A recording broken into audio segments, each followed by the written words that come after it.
I'm Daryl Owens. Welcome to A World of Difference Embracing Neurodiversity.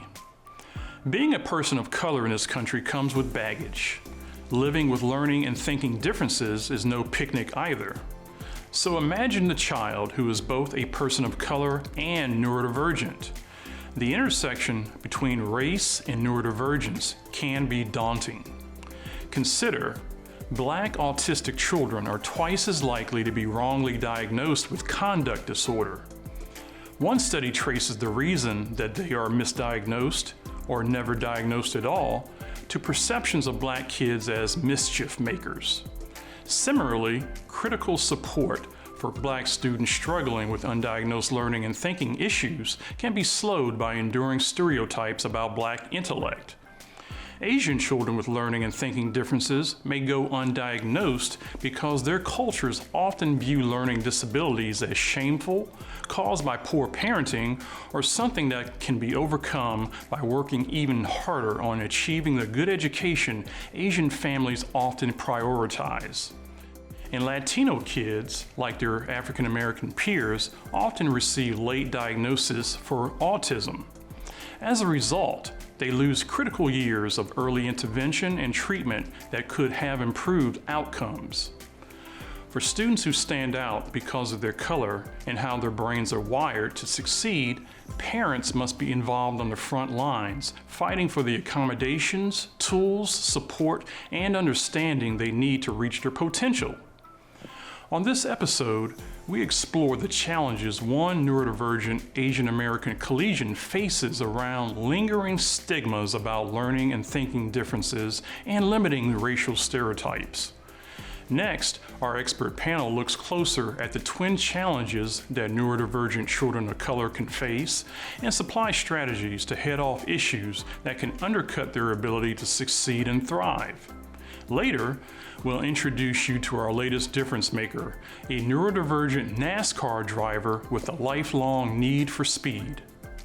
First, Health Day Special Correspondent Mabel Zhang goes one-on-one with an autistic graduate student in Virginia who is finding scholastic success while winning the war of stereotyping and bias that he's waging on two fronts.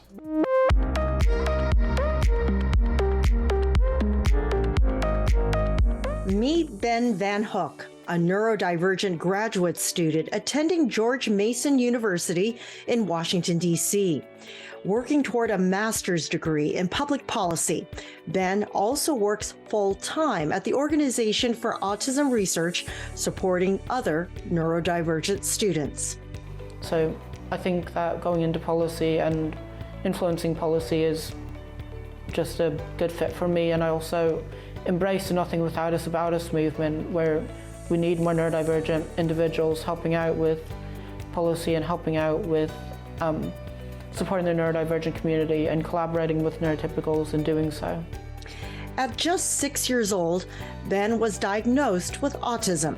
He remembers the struggles he's had to overcome. One of them was my slowness in developing fine and gross motor skills. So I was really slow when it came to spoken language, when it came to crawling, when it came to initially walking. But I also had difficulty with communication and conversation. I found eye contact really difficult from an early age, and I also had these really niche areas in countries, flags, capitals, and United States presidents, and it was hard to kind of talk about anything outside of those areas for me.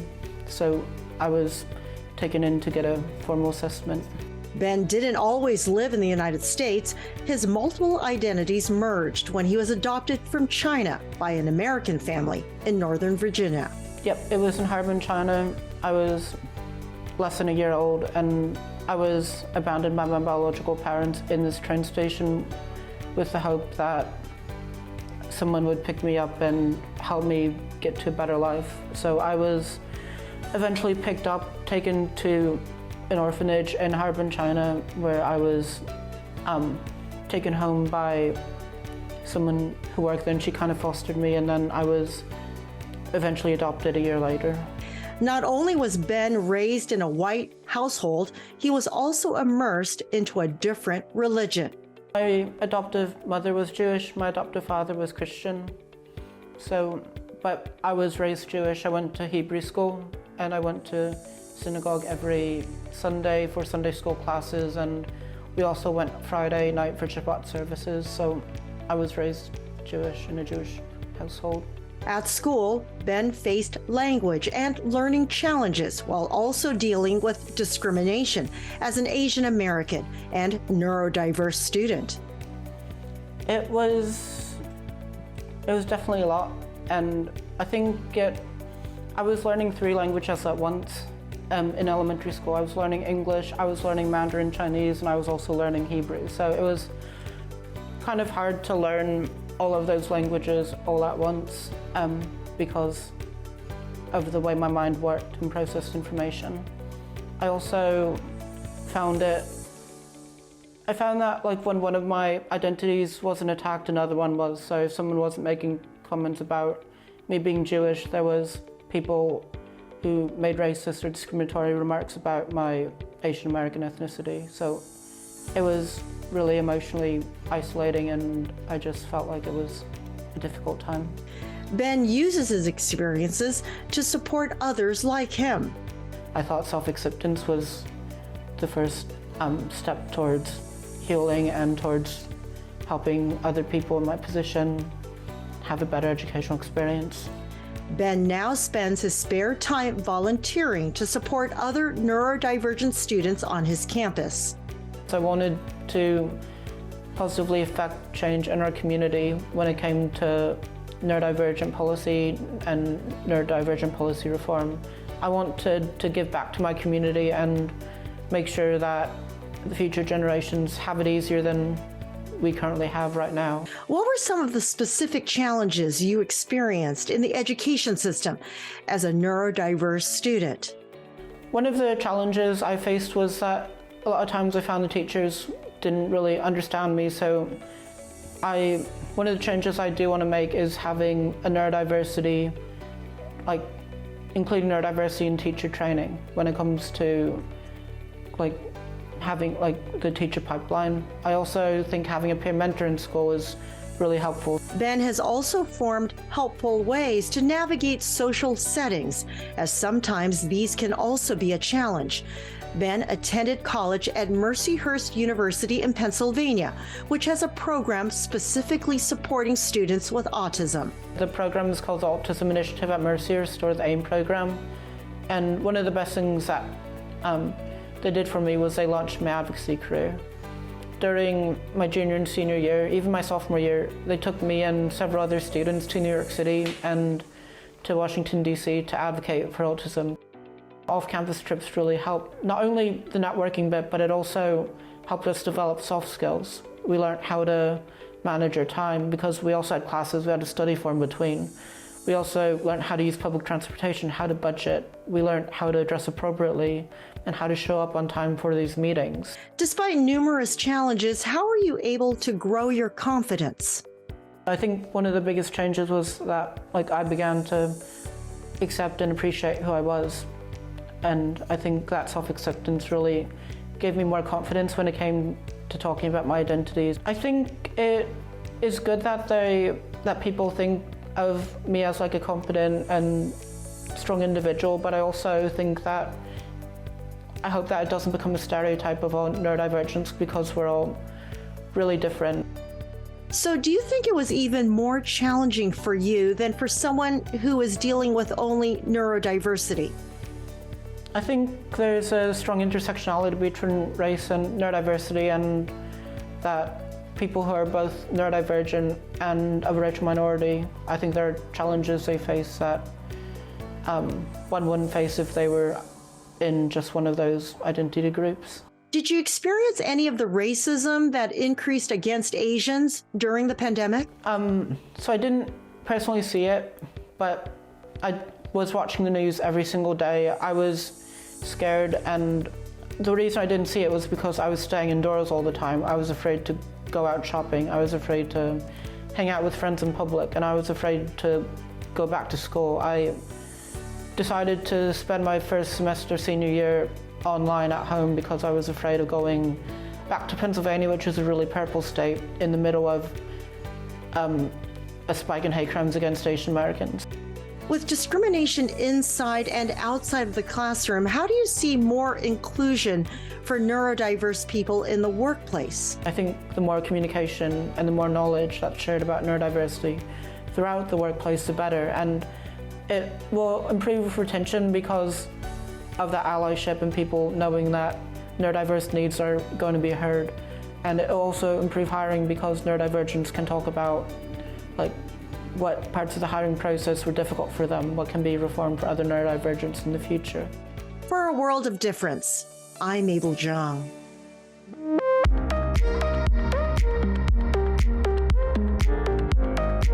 Thanks, Mabel. Next, our expert panel takes a closer look at living as both neurodivergent and a person of color.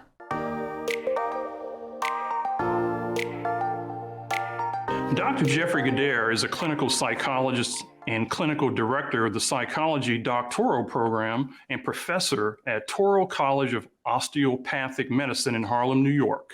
Heather Reed is an assistant director of first-year engagement at Beacon College in Leesburg, Florida, which is the country's first accredited baccalaureate institution dedicated to educating neurodivergent students with attention issues and learning and thinking differences. Reed is also a Beacon graduate.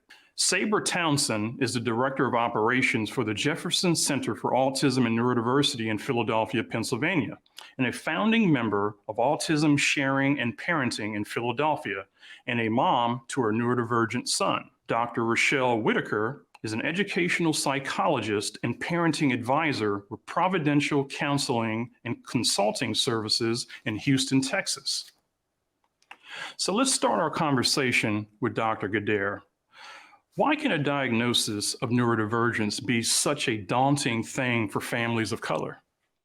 Well, first of all, let's be honest about it. A lot of people don't know what the term neurodivergence means. It's a relatively new term, and quite often people may see it as a disability instead of a different ability. Quite often in the Black and Brown community, we don't have some of the new information, some of the new research, some of the things that we do know about how neurodivergence can be something that can be extremely positive. They also fear that their child may be bullied for being different. And bottom line is, I think any parent, regardless of race, may see the diagnosis of neurodivergence or one of the diagnoses within that particular term as kind of being a left hook, something that they didn't really expect to happen with regard to their family. Thank you for that.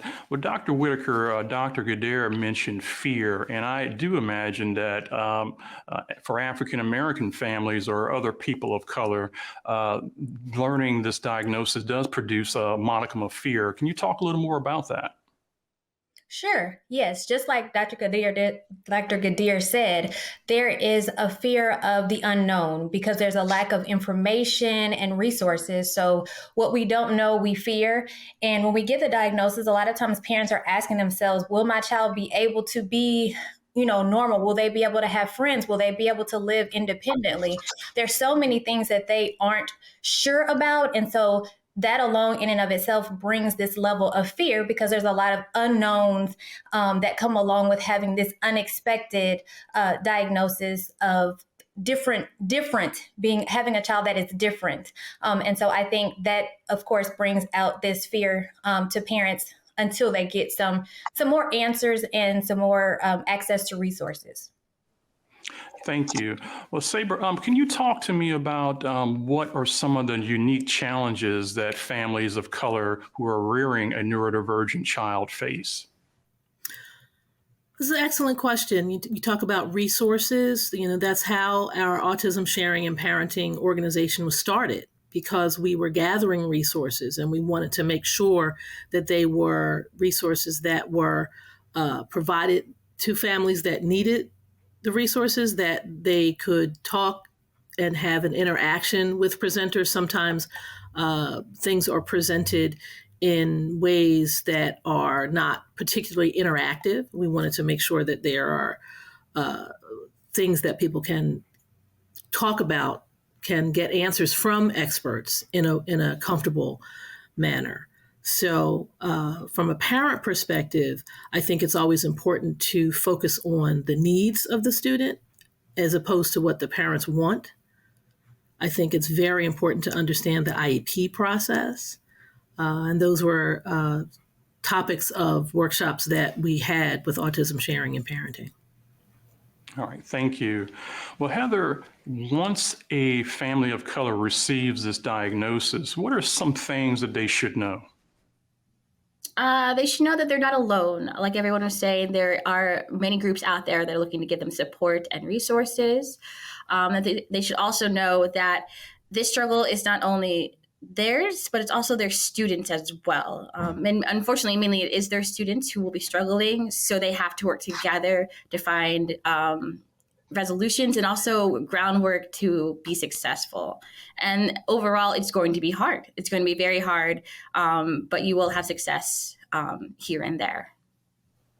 Thank you. So Dr. Gader, when it comes to neurodivergence, early intervention is very, very critical. But is it even more critical for families of color? And if so, why? Well, as we know, implicit bias and institutional racism is very real. And therefore, our kids are already at a disadvantage with regard to services that are available to them, with being diagnosed as early as possible. So when we look at the intersection between Black and being neurodivergent, then we see that it places them even more at risk for discrimination later on in life. So it's important as Black families that we get them the diagnosis and we get them the services as quickly as possible. Plus, the other thing is we know there's a stigma of discussing mental health concerns and challenges, cognitive issues, even neurodivergence in our Black communities. So the earlier that we get our children incorporated into the social fabric, if they are experiencing neurodivergence, then the earlier the normalization of their neurodivergence, and certainly the better the outcome for them to have a completely productive and unique life. So Dr. Whitaker, as Dr. Gader just pointed out, early intervention is so critical. But the paradox is that kids of color often receive late diagnoses. What's behind this? Do you have questions about learning disabilities? Our experts want to hear from you. Visit our website, awodtv.org, to ask a question. We'll contact you to record you asking your question to air on an upcoming episode. Our experts look forward to providing you actionable tips that make a world of difference.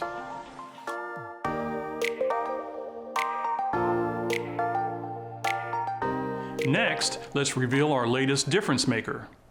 When doctors told the parents of Armani Williams that he had autism and might need to be a ward of his parents for life, the dreams they had for their son seemed stuck in park. But the boy, who was fascinated with cars and trucks, took a detour and put his own dream on overdrive. He started racing go-karts as an 8-year-old and debuted in the NASCAR Pinty Series in Canada in 2017. Today, Williams is among a handful of Black NASCAR drivers and the only openly autistic driver on the circuit. And he continues to pursue his boyhood dream of NASCAR success. But whether Williams ever takes the checkered flag first in the race of life, he's already in the winner's circle. Senior correspondent Cindy Peterson brings us his story.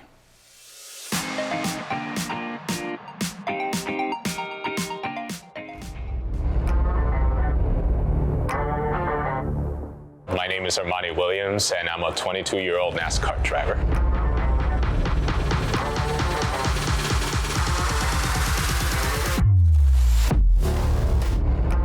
I was diagnosed with autism when I was 2 years old, and being a young kid, I didn't really know that I had it at the time.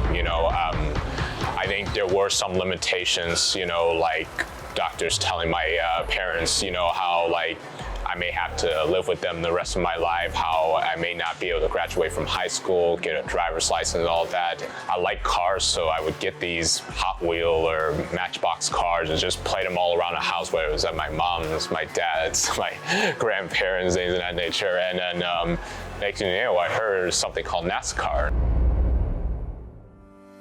Armani is breaking barriers in the racing world as the first openly autistic NASCAR driver. He has worked hard to defy the odds and reach for his dreams. As soon as I got older enough to where I could understand, that's when my parents told me what I had. And I wanted to know more about it as possible because I wanted to be able to overcome my limitations, overcome the challenges that I kind of experienced just looking back on it. You know, it's good that I got that early diagnosis and I learned it early on so that I had more time to overcome it before it was too late. But in the end, it was Armani's need for speed that caught his attention. What really caught my eye right away was how fast those cars are going. I mean, 180, 190 miles an hour. I'm like, what? Are you serious? I mean, like that sounds like fun, you know, just the thrill of going fast. Just eventually got to the point where I wanted to be a part of what those guys were doing on TV. Armani started racing in the Pinty Series in Canada and made his debut in the NASCAR Camping World Truck Series in St. Louis, Missouri in 2021. I kind of use those limitations as a strength, really. You know, like people with autism, we have a laser-like focus on things that interest us, and that applies to me when I'm in a race car, for say, being a race car driver. That like, once I'm out on that racetrack, going at the speed of sounds, you know, I don't ever think about anything other than what's in my front windshield, that I got a job to do. I'm gonna push this car as hard as I possibly can and push it as fast as I possibly can, you know, just having that ultra focus because it's just what I love to do and it's my passion. But at the end of the day, you know, us race car drivers, you know, we're here for one reason only, and that's to go out there and win races, get trophies, get championships. And so that's something that, you know, I'm striving and working towards, and, you know, I believe one day it'll actually happen. Although it wasn't his intention, Armani is reshaping the sport simply by representing a minority that hasn't been seen before in race car driving. With that, a number of sponsors have jumped on board to back Armani's journey. The way I see it, you know, when I told my dad I wanted to be a race car driver, you know, I would never think that my first thought was, okay, you know, like I'm here to try to change perspectives, like break barriers and things like that. I just kind of thought of myself as, hey, this is something that I wanted to do, you know, but, you know, as time went along, and I kind of started learning more about the history of our sport and what it's always been for the longest time, you know.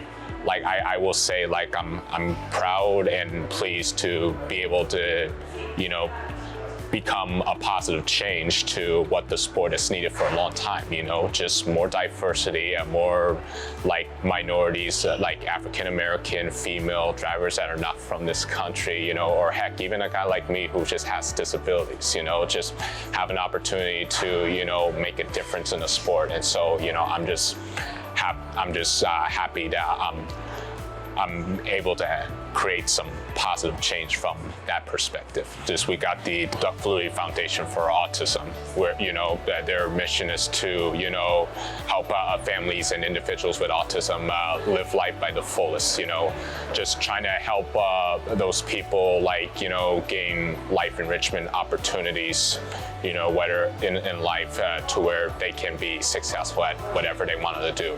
And that's something I've always prided myself in with using my racing platform to create awareness and inclusion for autism, you know, and help them discover that, you know, hey, you know, people with autism can be successful at anything they set their mind to, you know, as long as they believe in themselves and as long as they encourage themselves to just keep pushing forward.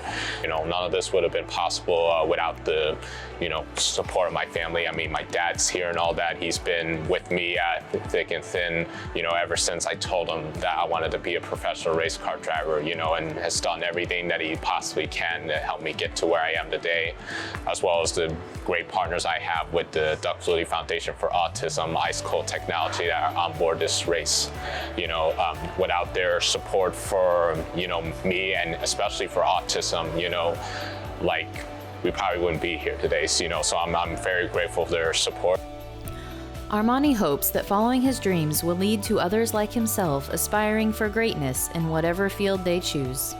I would just say, don't give up on your hopes and dreams. No matter what you have, everybody is in this world to succeed at something. You just got to be able to find what brings you that love, that joy, that happiness, that passion that you just can't get away.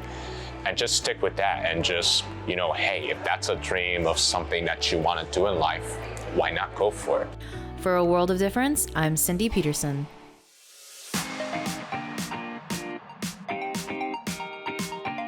Thanks, Cindy, and congratulations, Armani Williams, for making a difference. And that does it for this edition of A World of Difference Embracing Neurodiversity. I'm Daryl Owens. I'll see you back here next time.